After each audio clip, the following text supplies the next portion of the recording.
এটা political satire না কমেডির ওভারডোজ? আজকে কথা বলবো পাটলিগঞ্জের পুতুল খেলা নিয়ে, যে সিনেমাটা আজকে ড্রপ করা হয়েছে। হ্যালো বন্ধুরা, আমি Sudip and welcome to Filmy Retake, Bangla review channel যেখানে পেড রিভিউ হয় না। তো এই পার্টিকুলার সিনেমাটা আমি যখন দেখব ভেবেছিলাম, তার প্রধান কারণ হচ্ছে ট্রেলার এবং পরিচালকের নাম শুভঙ্কর দা। তো অবশ্যই এই সিনেমায় যে কমেডি ব্যাপারটাকে ভালো করে এক্সপ্লোর করা হবে সেটা নিয়ে একটা দ্বিমত থাকার কোনো কথা নয়। এবং যে ট্রেলারে যে জিনিসগুলো হয়েছিল, যে দিতিপ্রিয়ার ডায়লগ দিয়ে শেষ করা হয়েছিল ভালোবাসবে তুমিও, সেখান থেকে ওই পুরনো বা ওই যে ভিন্টেজ ব্যাপারটা আছে না আমাদের কাছে, যে নস্টালজিয়া, যে মিরাক্কেল বা তখনকার দিনে যে ডান্স বাংলা ডান্সগুলো হতো, তো তার একটা রিক্যাপ হয়ে গেছিলো মাইন্ডের মধ্যেই। তো এইরকম একজন পরিচালকের সিনেমা দেখতে যাওয়া, গল্প অল্প করেও বলবো না, বিকজ আমি বলবো আপনারা এই সিনেমা হলে গিয়ে দেখুন, গল্পটা ফিল করুন। তো এই সিনেমাটা আমার কেমন লাগলো, সত্যি কথা বলতে সিনেমাটার না দুরকম কথা বলা যায়। একটা হচ্ছে সিনেমাটা আমার একদিকে দারুণ লেগেছে, তার কারণ হচ্ছে যেভাবে এখানে পলিটিক্যাল স্যাটায়ারটাকে ডিজাইন করা হয়েছে, যেভাবে পোকিংগুলো এসেছে, যেভাবে একটা বাড়িকে একটা রাজ্যের সাথে তুলনা করা হয়েছে, যেভাবে প্রত্যেকটা ক্যারেক্টার তাদের পারফরমেন্স দিয়েছে। এবং অন্যদিকে কোথাও গিয়ে এই জিনিসগুলোই হয়তো একটু ব্যাকফায়ার করেছে, সেই সমস্ত জিনিস নিয়ে আলোচনা থাকবে। তো ফার্স্ট পজিটিভ পয়েন্ট এই সিনেমায়, সেটা হচ্ছে কমেডির।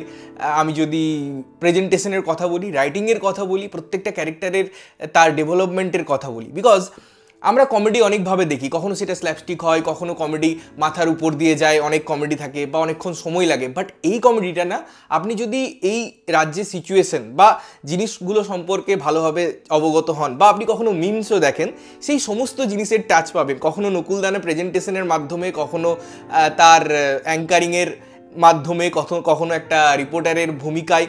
তো প্রত্যেকটা চরিত্রের একটা ইম্পর্টেন্ট রোল আছে, এবং সেই চরিত্রগুলোকে ফোটানোর জন্য যে ডায়লগস প্লেস করা হয়েছে বা সেটাকে প্রেজেন্ট করা হয়েছে, সেটা অনবদ্য। কমেডিগুলো কোথাও স্ল্যাপস্টিক নয়, সুন্দরভাবে মিনিংফুলি এবং দারুণভাবে, আমার মনে হয় ডার্ক ম্যানারে, কখনো কখনো সুড়সুড়ি দেওয়ার মতো, কখনো আন্ডারটোনে ইউজ করা হয়েছে, যার মিনিং যদি আপনি বোঝেন তাহলে যে মজাটা পাবেন সেটা আরও অনেক বেশি। তো এই পুরো ব্যাপারটাই সিনেমার হচ্ছে স্ট্রেংথ, মেরুদণ্ড।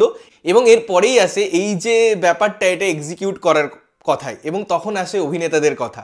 আমি কাকে ছেড়ে কার কথা বলবো, পরান্দা অনবদ্য, এবং তাছাড়াও যারা যারা আছেন প্রত্যেকে দারুণ। ছোট ছোট চরিত্র আছে, তাদের যেভাবে এখানে প্লেসমেন্ট করা হয়েছে, তাদের এখানে পরিশ্রমটা আপনি ফিল করতে পারবেন যে তারা কতটা ডেডিকেটেড ওয়েতে, ডেডিকেটেড ম্যানারে কাজ করেছে। দিতিপ্রিয়ার কাছ থেকে কিন্তু আমি এরকম জায়গা আশা করিনি, বিকজ তাকে যে ক্যারেক্টারগুলো দেওয়া হয় সেগুলো খুব সিরিয়াস বা কখনো অন্য নোটে থাকে, বাট কমপ্লিটলি একদম সেখান থেকে বার করে এনে এরকম কমেডি স্পেসে তাকে প্লেস করা, ইটস আ কমেন্ডেবল জব, এবং দারুণ কাজ করেছে প্রত্যেকে।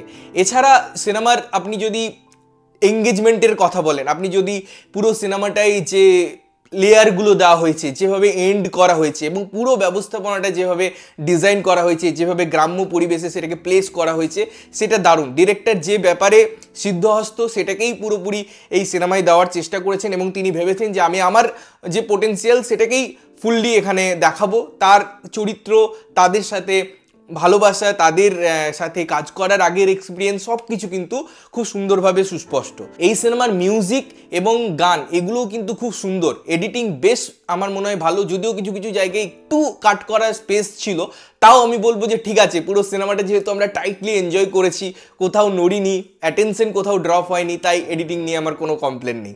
এবারে সিনেমার নেগেটিভ পয়েন্ট, বা আপনি যদি বলেন যে সিনেমার ইমপ্রুভমেন্ট এরিয়া, যাই বলা হোক না কেন, দেখুন এই যে সমস্ত কিছু জিনিস বললাম না, এগুলোই সিনেমাটায় কোথাও গিয়ে ব্যাকফায়ারও করে। কারণ যে কোনো একটা সিনেমার না একটা ব্রিদিং স্পেস খুব ডিমান্ড করে। এই পার্টিকুলার যে জিনিসটা করা হয়েছে এখানে, আপনি দেখবেন যে একটা সিনেমায় শুধুমাত্র এই জিনিসগুলোই হচ্ছে, খুব অল্প পরিসরে ক্যারেক্টার ডেভেলপমেন্ট হয়েছে, বা পারস্পরিক যে সম্পর্কগুলো আছে তাদের মধ্যে একটা ইকুয়েশন ক্রিয়েট হয়েছে, যেটা হয় না এই সিনেমার। এটা একটা দারুণভাবে ড্রব্যাক হয়ে পৌঁছায়, এবং আপনি এই জিনিসগুলো ফিল করবেন যে কেন এত হাসছি, হাসানোর জায়গা আছে, বাট আপনার মনে হবে এটা তো কমেডি শো নয়, এটা একটা সিনেমা।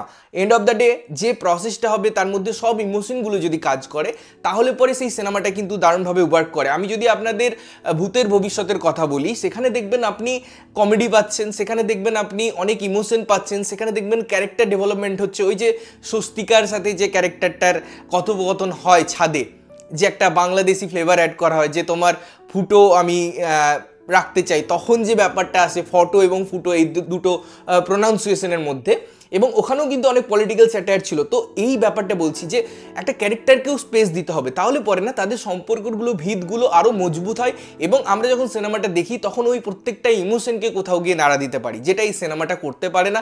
তার জন্য এই সিনেমাটা কিন্তু অতটা হাইপে পৌঁছাতে পারে না, বা একটা কমপ্লিট প্যাকেজ তৈরি হতে পারে না। আদারওয়াইজ আপনি যদি এটাকে কমপ্লিটলি কমেডি সিনেমা হিসাবে ট্রিট করেন, আপনি যদি শুধু হাসতে যাচ্ছেন এই মোটো নিয়ে সিনেমাটা দেখতে যান, তাহলে অবশ্যই এই সিনেমাটা আপনাদের জন্য। যদি সিনেমাটা দেখেছেন কেমন লেগেছে জানাবেন, না দেখে থাকলে অবশ্যই দেখুন এবং দেখে এসে জানান যে কেমন লাগলো। ততক্ষণের জন্য ভালো থাকবেন, সুস্থ থাকবেন এবং সবসময় ভালো জিনিস দেখবেন। চ্যানেলটা যদি প্রথমবার দেখছেন লাইক কমেন্ট শেয়ার করতে হবে, সাবস্ক্রাইব করতে হবে যাতে প্রত্যেকটা নোটিফিকেশন আপনাদের কাছে পৌঁছায়। দেখা হচ্ছে অন্য কোনো ভিডিওতে, ততক্ষণের জন্য টাটা।